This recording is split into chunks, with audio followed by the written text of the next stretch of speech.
Energy started to be something I thought about a lot, and oil itself, and the fact that it's something that's millions of years old and non-renewable. We were going through it at a massive rate. I thought we need to do something about that trend, and on Prince Edward Island there was absolutely nowhere that any normal residential or business person could go to get information on what they could do.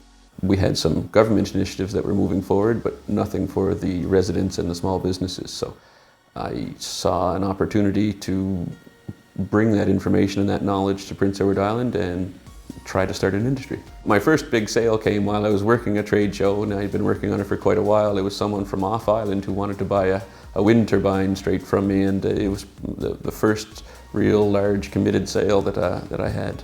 It was more of a sense of relief whenever that first sale came through that really proved the business model to myself.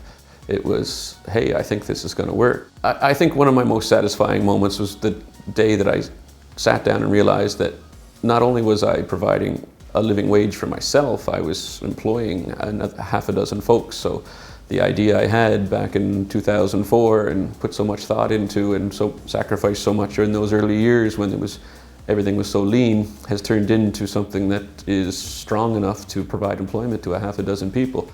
When you are an entrepreneur, you do work for someone else.